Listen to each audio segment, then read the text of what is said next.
Hey there, and welcome to episode number 27 of season 2 of the World of Presentations podcast, brought to you by us at 356 Labs. My name is Boris. I'm the founder of presentation agency 356 Labs. And today, in this episode, in this podcast, we have a very special guest. I think that you can already kind of feel the excitement in my voice here. We have somebody that we really wanted to reach out to and get him involved in the upcoming conference Present to Succeed in April. And he and his team were so supportive and they joined immediately. So without further ado, I can speak a lot on that part, but without further ado, we have somebody that I really want you to guys listen to very carefully. A company that's with the name Silver Fox Productions, a company that's extremely popular in the presentation space. And their CEO is actually with us in this episode. Scott, welcome, and thank you so much for joining the podcast and joining the conference. I can't be more excited about this. Well, thank you, Boris. Glad to be here. Yeah, so Scott, you have done a lot in the presentation world. You have a very interesting, let's start there. You have a very interesting backstory in regards to how did you ended up being the CEO of Silver Fox Productions, which is obviously a very big presentation agency. Give us that story. Like, what happened? How did that all happen? Like, tell us a little bit about that. Yeah, so I, after graduating through college, it was really during after .com bust. Jobs were scarce, and I was trying to figure out what to do. And presentation design was a pretty new thing, and I just kind of fell into it. And when I moved back to Seattle, I found the I found the company Silver Fox Productions and got hired as a contract graphic designer.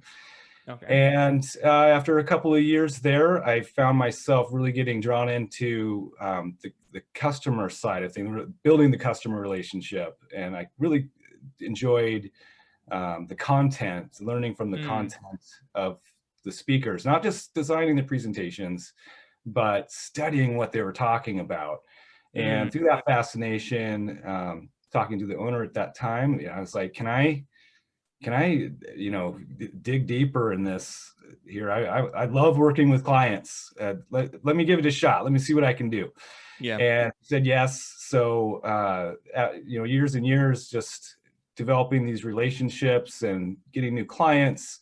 Suddenly I'm sort of on the account and sales side and learning, I think the most fascinating thing for me was learning so much about all these different industries that I had never even thought about, and then learning what their challenges were as people as they needed to speak in public engagements, learning about the pressures that they're under, their difficulties articulating what they wanted to say and needed to say, and then being their support there in that vulnerable moment.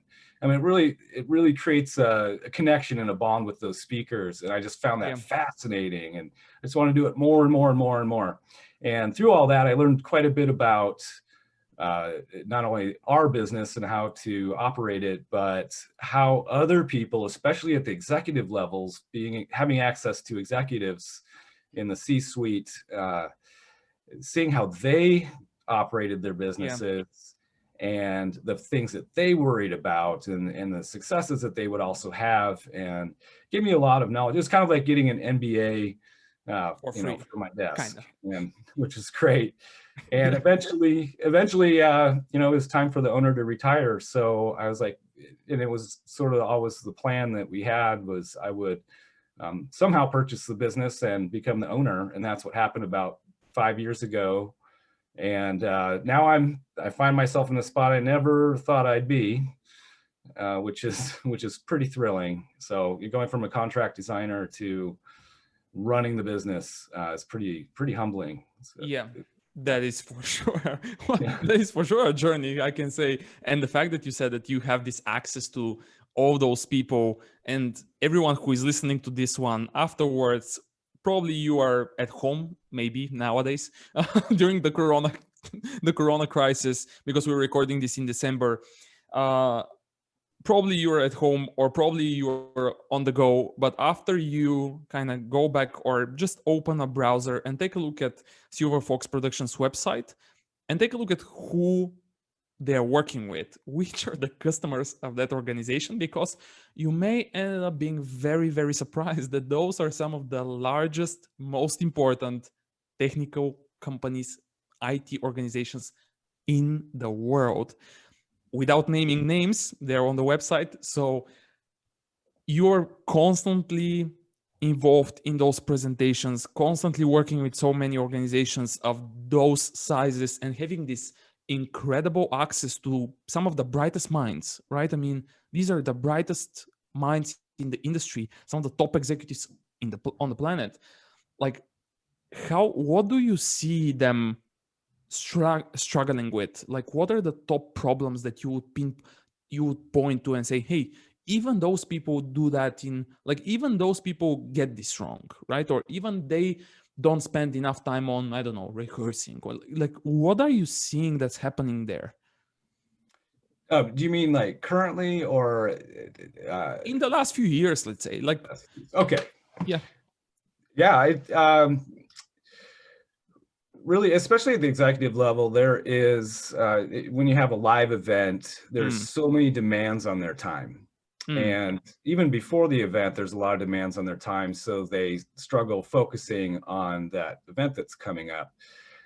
So a lot of times the work happens a couple days before or right there, right before the event while we're at the venue. And because of the demands of their time, they don't really get they don't get the opportunity to practice as much, and rehearsals are missed. And those are really important because you really get to know the presentation that you're going to be clicking through, and the downstage monitors which carry your notes. You need to be comfortable with those. So when you're live and you're nervous, which everybody is, regardless of how smooth they look, because especially executive speakers are pretty talented at being charismatic. And, as an audience member, you can look up and go, wow, I wish I could speak like that.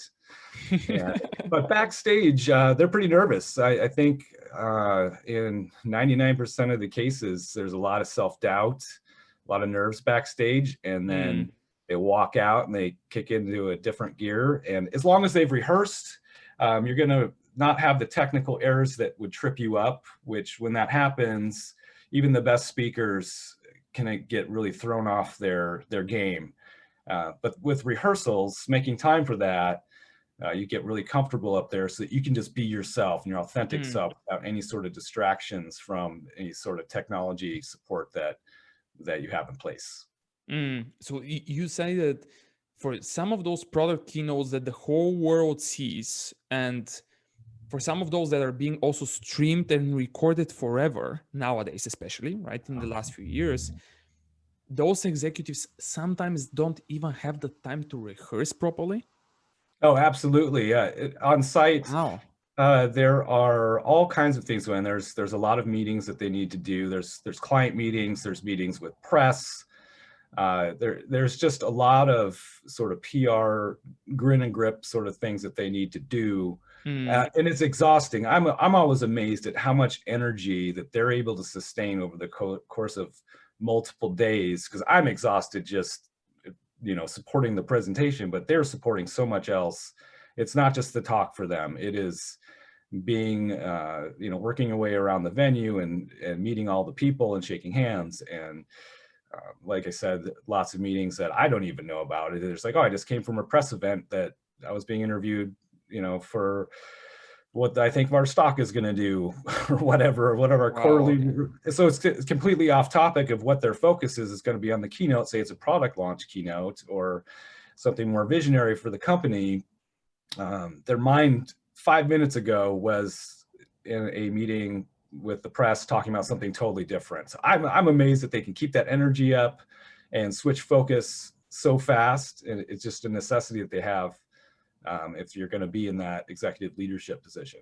Yeah, that's the level. That's the preparation. That is the way that you need to be able to row, I believe, if you want to get to that level, right? Yes, Because yes. yeah, it's not as easy as it seems. They make it look easy, but it's actually not easy. It is not. And you know, we see it backstage where they're like, "Oh man, I'm so exhausted." And it's Mm, like, "Well, you've got a keynote. Let's drink some coffee, rub your shoulders a little bit, you know, get your head back, focus." And that's part of what we do backstage is like, "All right, let's refocus. Let's run through this one time, and let's get you out there. You got this." And yeah, so it's really there. I can't stress enough how important having great support is, because with those strains on your time, you need mm, to sometimes fall back into the arms of people that you really trust and respect, that you know are going to prop you up yeah, when you need to, when you at that key moment right before you're going on stage, and you have full confidence, you know what you're going to say, and you can be yourself and really rise up and capture that audience. yeah. So what do you think? Because it like those people that you work with, obviously, and those product keynotes or executive keynotes or inspirational talks from for inside of the organization, but especially the product keynotes, because they are way more commercial and people can associate because they are looking at those, waiting for those, looking at the recordings again and again for some specific moments. Like all of those people, obviously their schedules are insane. Like they're not busy, they're way more than busy, and each and every appointment they have is just not just plain and simple a calendar invite for whatever meeting. All of their meetings are very very important things. um like, how do you think, because you say that hey, they don't have the time to even prepare as they should, but at the end of the day you see such a performance, right? You see them look smooth, it's just they look very prepared, right?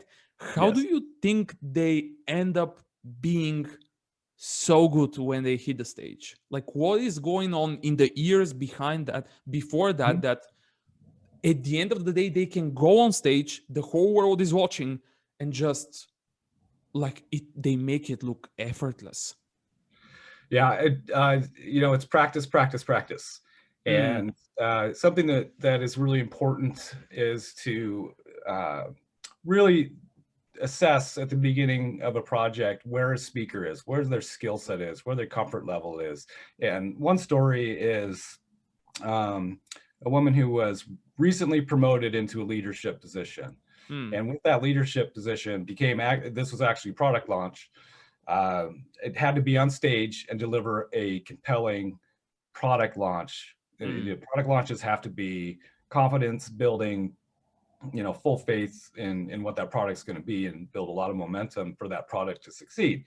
Well, in the original assessment, this brand new executive had very little speaking, if any, and she was really terrified.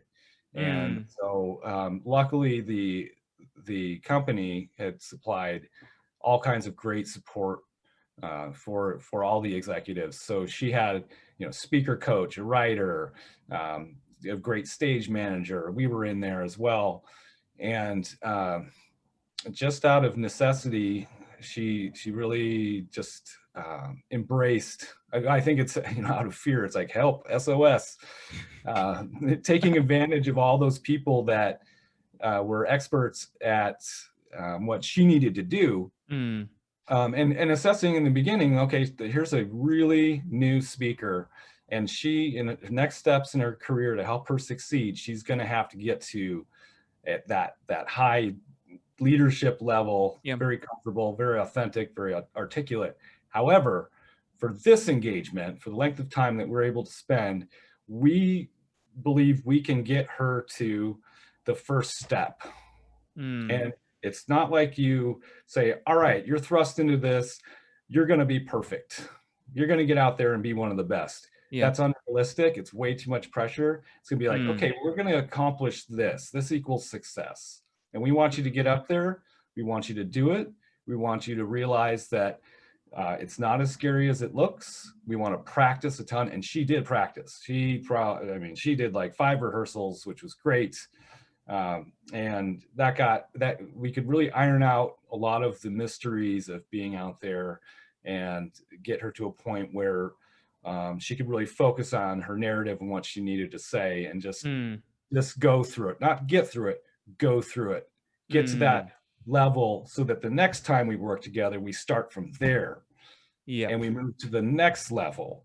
And eventually over time, which can take, a couple of years, you get to the point where you're super comfortable on stage, and you're like, I can't believe I was so scared of this. And it just becomes much more natural. The fear never goes away, of course.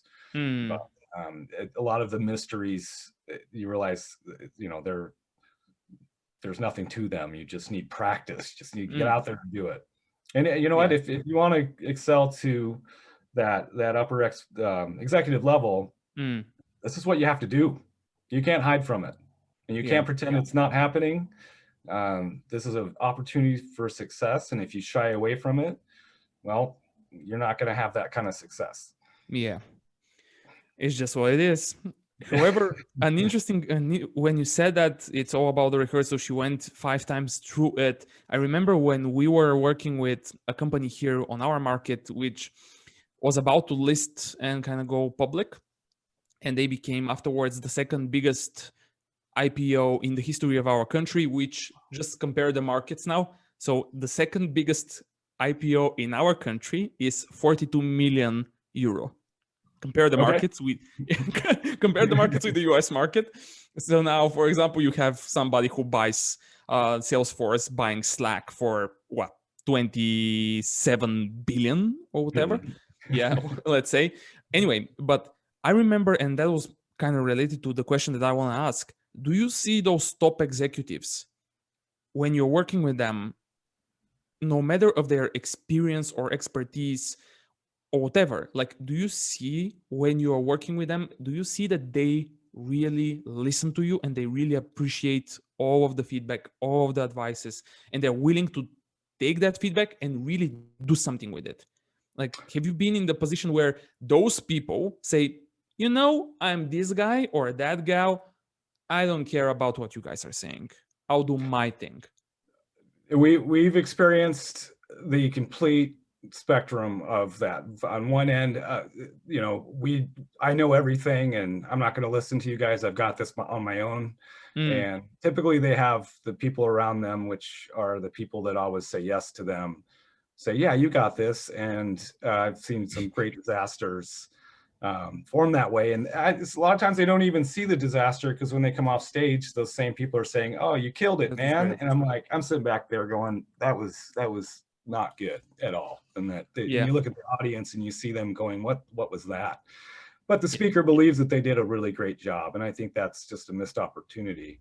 And then on the other end of the spectrum, which are just some of the best, most rewarding projects, are when they do listen. And I've seen probably one of my favorite CEO speakers. Wow. I mean, talk about charisma and being able to just cast a spell on the audience, just a natural, what you would call a natural.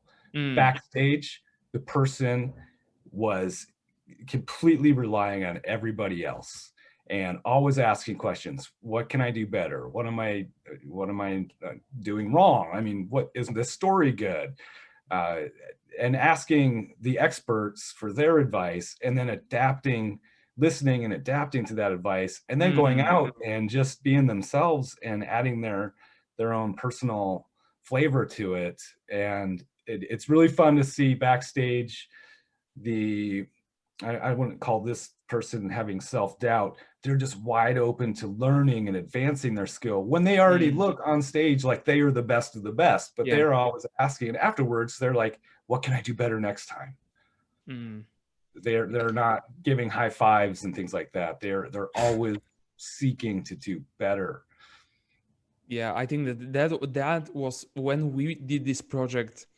That was the first time ever I saw the super big difference between really great executives and somebody who just believes, who is on mid-level management or whatever, that they know everything and that they master everything. I'll never forget when the CEO of the company came and just asked and just said, like, tell me the top 3 things that I need to do. And I Yes. told him, do this, that, this, and that. And during his live presentation, he did everything, like everything. This, as you said, is it just so rewarding. And at the same time, you stop yourself and kind of try to rewind and think, what happened here? Why is the CEO of this super large organization compared to us listening to us? Yeah. Like why? What happened here? When you have so many other examples where you talk with people for way longer, trainings, consulting, on and on and on and on, and nobody seemed to listen. They all got it figured out. It's my favorite phrase is, you know what? I'm doing this for 10 years. It will be okay. Yeah. I think it's so rewarding. I've had the same experience where, you know, one was a CEO of like a $500 million company, and they called us up. They had about 48 hours till they flew to the event, and said, "Help, we've got nothing." And, basically, this CEO was brand new, taking over from the founding CEO who was well loved, and this was the CEO's sort of first debut. There's a lot of pressure on this one, so we spent the weekend putting full days in their office, putting together a great narrative. You know, clients tend to be like, okay, what does the presentation look like? I'm like, don't even think about that. We need a story first. And it got to the point, it's like, you know what? We don't have enough time for you to even look at your presentation. So I'm going to build this. I'm going to take it with me to the event. You're never going to see it. I want you to only focus and practice on this script. And when you're on stage, I'm going to do the presentation for you backstage. I'll click it through. You just look at the audience and deliver. And that's what we did. And it was I mean, you can imagine that. It's being that speaker and just being like, I don't know, how does this look? What's going on behind me? I don't know. And so there's complete full faith effort by that speaker. And man, he killed it. It was one of my favorites. And afterwards, he shot me a text. He's like, Scott, you're my Jedi Knight. And I was like, what? I'm like, me? I'm like, nobody. You're the CEO of a $500 million company, and wow. It was just super humbling, and it was a moment where I was just like, oh wow, I actually do have something to add value to somebody that I look up to and learn so much for. And I figured, what do I have to teach them? And it was a really fun moment. Yeah, I can imagine. I mean, that is, Anyway, now that the world is changing, it changed actually. It's not changing. It already changed. It started in March. So now it's December. Everything moved from being in person, doing all of those great keynotes, all those events, speaking in large rooms, speaking in small rooms. Now it's virtual. What do you see? Like, what are you seeing with your customers? How are they adapting to this one? Do they have some issues? What are their biggest concerns for the virtual world? Yeah, it is very different. Something I like to do is put myself in their shoes and try to experience to the best I can what they're going to go through. And in a live setting, that includes walking out on stage and actually performing their talk in front of empty seats. That's a lot less pressure, but gets me to understand the room better and try it out to see if there's anything that need to be changed. Well, in the virtual environment, I don't have that. We can't do that. The audience has changed because you're always wanting to know who's my audience and how do I address them specifically. Product launch is different than, say, a leadership keynote or a sales keynote something like that. One event this year went from 30,000 live attendees to full on online, and there was 170,000 people from across the globe. How do you measure that audience? It's not going to be very specific. It's very broad. And you don't have that really quick and easy access when you're in the live environment, which helps you focus. You don't have that access to the expertise to really get you tuned into what's going to go on in the room. You're in your home, maybe a studio with a few people, and talking to a screen, and most of the time you're just staring at your own face. which is really awkward. So I like to put myself in, okay, what are they going through? And in a number of talks that I've done online and podcasts like this, it's like, how do I feel right now before before I'm getting this? And it's really strange because it's so quiet. I'll be in my office and I'm like, there's nobody around to get me focused, get me pumped up. It's a totally different speaker experience. Yeah. And you've got to find a way to get focused. And let's see, you really need a company that knows how to do this. It's not just building presentations anymore. The audience has changed. What happens online, you're going to need to be more visual, more dynamic, because you don't have the tools and the props that you have in a live environment. Your audience is going to be way more distracted. So how do you keep their eyes glued to the screen and glued to you? And it really comes down to narrative, your delivery, and I'd hate to say it, but the entertainment value of the visuals that are happening on screen. So you really need people that know how to do that. And actually it's best to have people who have been through that so that you're getting qualified advice. Yeah, that is for sure, especially for those important keynotes, important presentations. Actually, no matter whether or not they're keynotes, but important online now presentations, you really need like people who really understand that, because it's so different than the in-person. It's scary, right? I mean, I don't know, like, have you seen people around you or like in your customers kind of space where they still consider the in-person the same as the online, or they already kind of moved and said, okay, for some reason now we understand this is a completely different ball game? I mean, that is different stuff. It varies. Some companies adapted very quickly because it might have been they had a hybrid offering already, so they were able to. They know the difference already, and they've adapted quickly. And at this point of this year, those companies are back to it, putting on full-fledged virtual events. And some companies still struggle, and those are probably companies that struggled a little bit. They're in their infancy as far as putting on events in general. And that's always going to be there. Yeah. Yeah. What was I going to say? Yeah. By the way, if you think about what you are saying, just to kind of get back to what you were saying in the previous one, when you say, and this is for everyone that's listening, when you hear someone talking about an event for 30,000 people, these are not a lot of events. So you can very quickly guess, especially in the tech sphere, the tech industry, which event that is. And moving to an event that potentially gets to how many? 170,000 people globally. 170,000 people. I heard a lot of executives in some of those big organizations.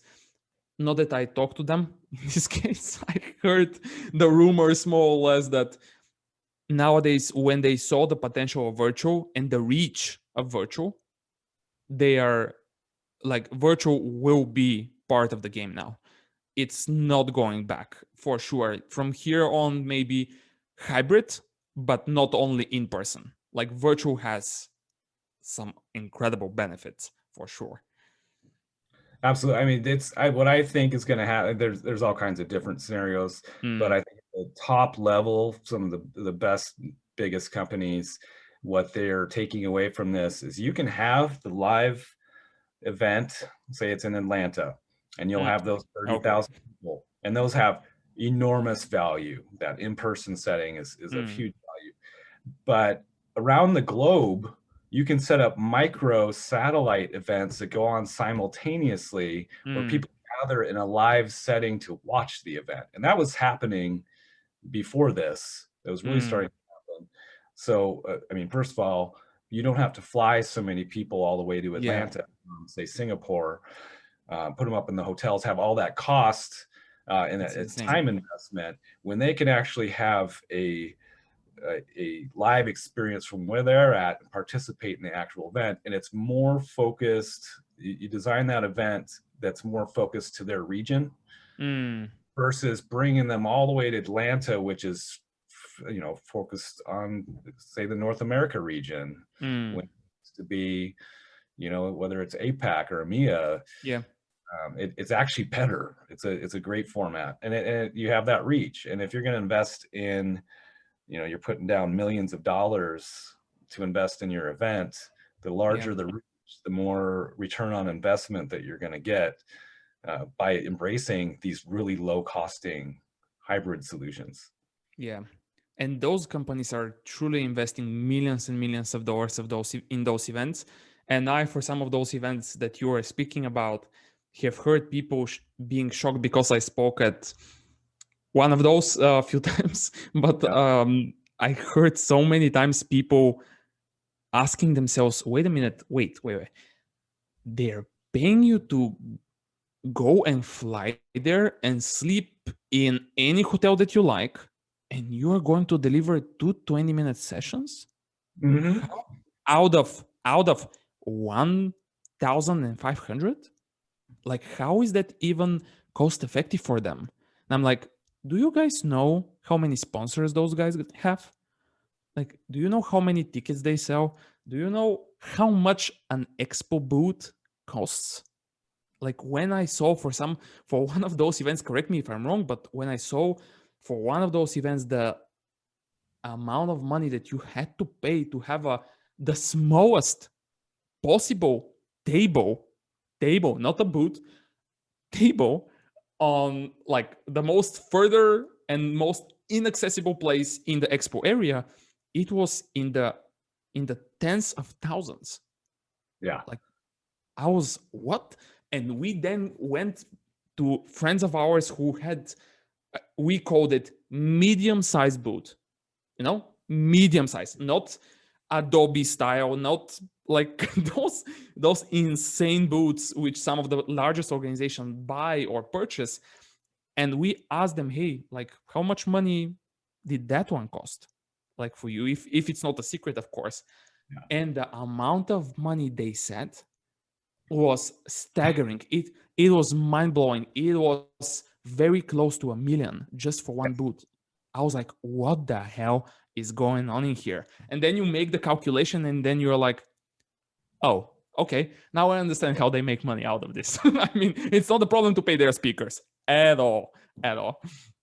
Absolutely. I think that's with younger companies that are charging hard that are becoming large companies. When they are just starting up their events, they look at what it would cost to do something in, say, Las Vegas, and say it's a $2 million, $5 million price tag. Yeah. The initial reaction is like, we don't have the budget. It's like, no, you don't.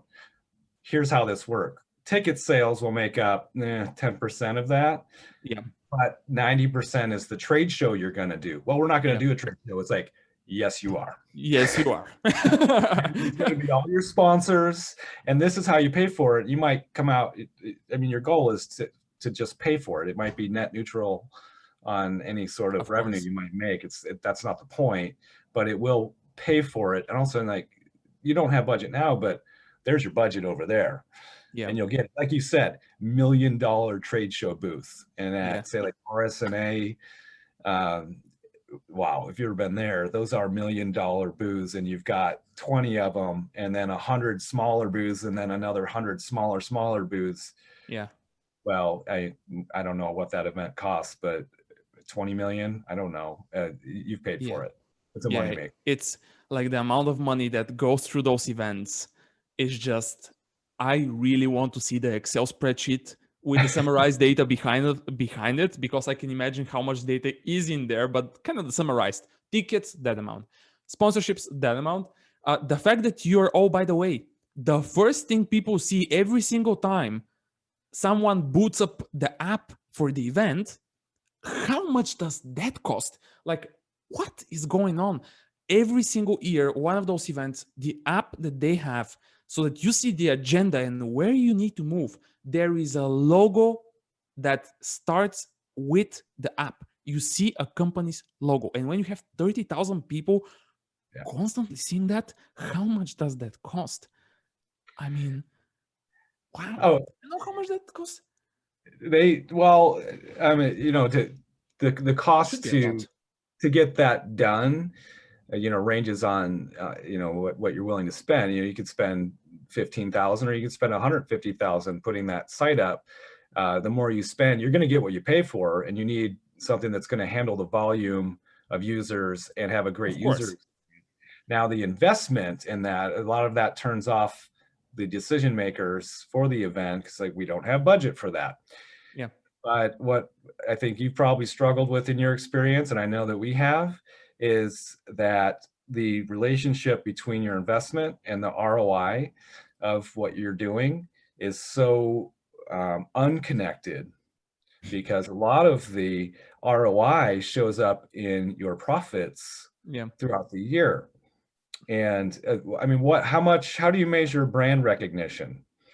So people go to that website, 170,000 people saw this. How much money are they going to actually make your company over the next year? And how much more value, brand value, which equals business value, brand dominance, things like that. What's that worth? But when you're making a decision on, putting up a website for registration, we need to trim costs here. It's actually, you spend 150,000 and that might turn into 150 million later on. But because of the disconnection where you can't really tie that sales 6 months down the road, that person saw the event and that impacted their buying decision. The event organizers don't see that connection. And it's not on the books as this caused that. When it does. It's tricky. It is tricky for sure. It is tricky for sure. So now we already had lessons in regards to effective presentations. We had some ideas and you had some great insights in regards to event management, which is, we weren't planning for that one, but here we have it. So now one last here, because you are going to deliver a session that I personally will be the moderator of. That's me just putting myself into it just because I want to be part of it. But you're going to deliver a backstage type of session, something that we more or less discussed very briefly here in this episode as part of the conference that's coming up in April. And give us an overview of what should people expect in this session. Your session will be on the 16th of April, on the first day of the event. For those of you who don't know, it's called Present to Succeed. We already mentioned it, I think. But again, give us an overview. What should people expect at this session, which I kind of tried to sell you to do that while I was in a coffee or in a restaurant, I should say, in a very late hour in the evening back then when we were talking about. What should people expect in this session? Yeah, this session is going to be directed more towards the executive level speaker that is, from where they're at, they have a lot of experience, but they really want to get to the next level and continue to get better and better at, basically more influential and successful on the stage. So I'm going to go into a number of case studies of where I've seen things, that went really well, and I want to break those down point by point to give really useful tips for people to get, to deliver, to build those on that skill set. And also I want to talk about some of the less than best practices that I've seen. It's important to shine a light on those so that they're in your mind, that you can catch yourself going, wait, I'm doing one of those things. I need to stop and do one of the other things. Okay. Yeah. One last, because I cannot ask you for, I cannot miss the chance to ask that one. The tech world has its specifics in regards to the fact that many of the presentations include hands-on demos, right? Yes. Technical demos. Those are, in the technical world, we have this, because I was a tech person, we had this phrase that the demo gods are with you, right? I don't know if you've heard that. Yeah, so the demo gods are with you. I have heard a lot about, but I don't know if it's right or correct or true. So that's why I just want some feedback from your end. I have heard that especially when there is an executive presentation, let's say the CEO of this top 5 Fortune company is about to present latest and greatest tech, and he or she needs to do a demo, I have heard that the amount of backups that are running behind the scenes for him or for her are quite a lot, meaning that if the smartphone dies, right, they can immediately pick up another one. If the network dies, there is another computer with another network. Like, is that real? What's going on? Oh, yeah, that's that again, best practice, and I hate to say it, well, I don't hate to say it, but live demos need to be faked but appear to be live. And that seems well like said. For somebody giving the demo, it's like, no, I really want to show my product. And one instance during rehearsal, they're like, wow, look at this demo, we're going to do it live to prove that it works. And it worked during rehearsal. And I went up to the person running the event and said, look, you don't have 8,000 people with a laptop, a tablet, a phone in here, sucking up the internet capacity, the wireless. And they're like, oh, it'll be fine. I'm like, okay. And okay, sure. It crashed, and the COO was on stage, and it crashed. And so the CEO or the COO, we had to push through the notes. Hey, demo's not working, trying to fix it, ad lib. So he had to sit up there for 30 minutes ad libbing, just making stuff up. And I don't believe the demo ever worked. And it was, he was really upset, understandably, and mad. And it was embarrassing. And it was unbelievably stressful to have to kind of dance up there, delivering really zero content for a product demo, because there was no product demo. So, moral of the story is fake it, make it look the best you can. And at the same time, provide a way for your audience to experience it on their own. So afterwards, they can go away and actually go through a mock demo on their own. If it's an exciting enough product, they're going to do it. If they're interested, they're going to do it. And that comes down to making sure you've got a great talk, great narrative, great presentation to inspire them to do it. Well, that was a very interesting moment, I think. Make it live.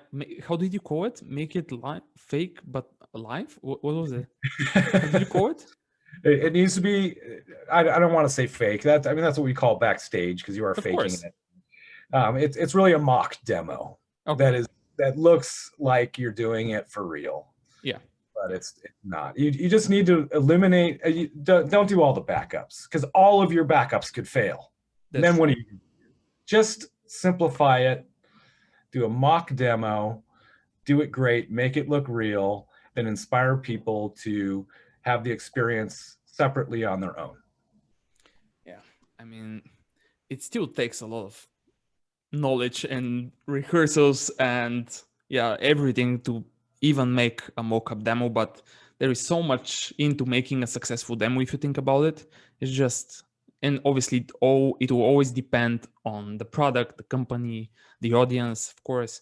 But I'm asking just because I have seen so many technical demos fail, right? And I have seen so many of the executives of those big organizations, when they try to present or when they try to do a demo on stage, it was not often, but from time to time, their demos were failing. And for some reason, they were not ready to handle that properly. Yes. Right? There are some specific moments that you can find on Google or YouTube or whatever, where you can see executives kind of going very, very, like they just look stunned and unprepared and very, very nervous. And their actions are just very unprofessional. You don't expect that. I mean, imagine you're giving a product demo, and usually this comes from you're so excited about your product, you want to show it off. And then so you're up there and here's my exciting product, and then it doesn't work.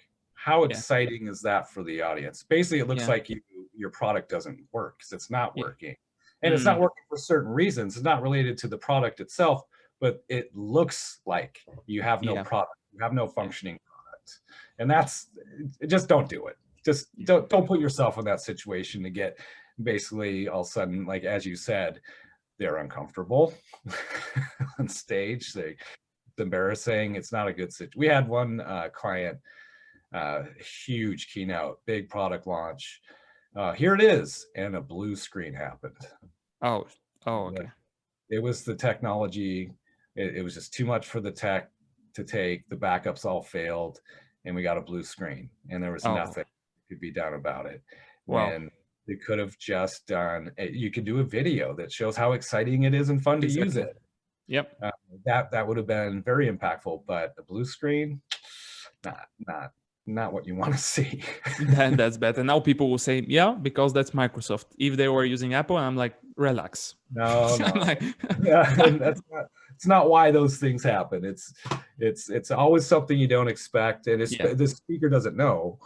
Of course. These technology challenges exist. So again, you rely on the expertise when somebody says, hey, look, this will probably fail for reasons beyond the product itself. Let's do this a different way and make it look really, really good. It's crazy. The industry that we are in and the things that you are also doing on the level that you are doing it can bring so many excitement, and at the same time so many very interesting moments and very how can I say it, like challenging moments. Like everything can change just in a matter of seconds, right? It's just so unpredictable sometimes. I mean, I've always seen it as a sport, honestly. Okay. Supporting events and speakers is a full contact sport. And it's a challenge. It's high energy. The energy in the place is just so exciting, and there's just so much going on that I've always like, it's game time. I mean, I have personally experienced the way your teams work, especially for some of those events, because those events that we're speaking for, they have these rules where, hey, the speaker needs to send their presentation beforehand so that it needs to be checked. It needs to be verified that it's all good, that it's all on the level that the event expects it to be, and so many things. And I personally remember every single time when I was entering in those events, how there were 2 or 3 separate huge rooms for Silver Fox Productions. So they make sure that their team is there. They're working constantly throughout the event.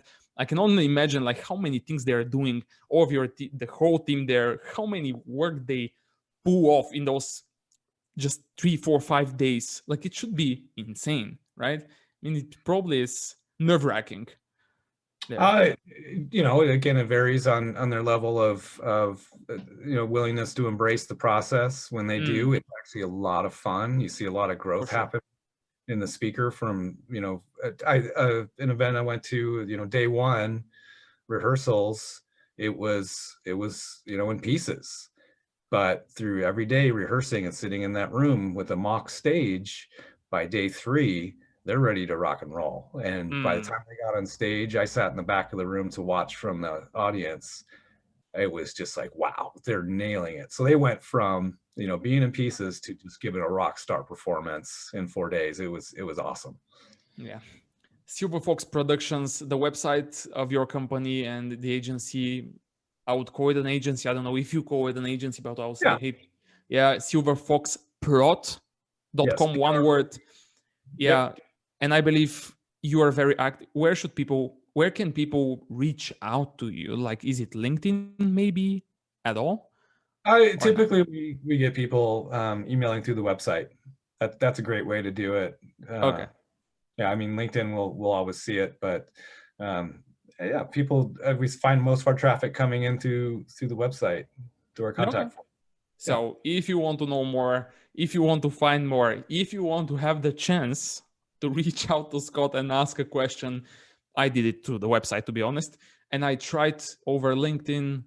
Where did I approach you? Also on Instagram, I approached the company profile.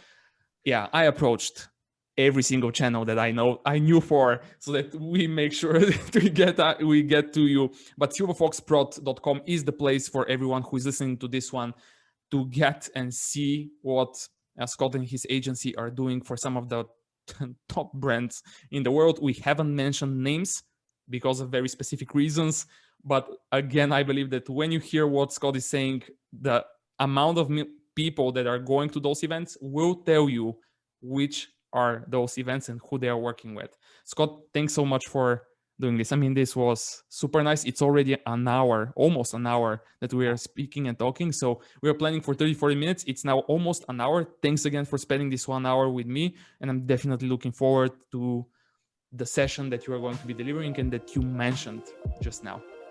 Yeah, thank you, Boris. And thank you for reaching out and having me on the podcast today. And I really look forward to this event.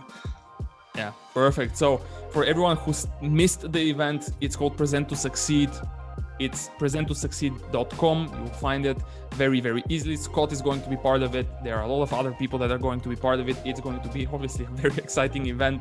And for those of you who still don't know who is the host of the podcast, because Scott, not that many people know us, but they listen. So many people say, oh, it's 365 Labs. No, it's 356 Labs. I know why I know why a lot of people get this wrong. It's 356labs.com. So if you want to see what our presentation agency is doing, take a look at our website and all our social media profiles. Thanks again for listening and hope to see you all at the event.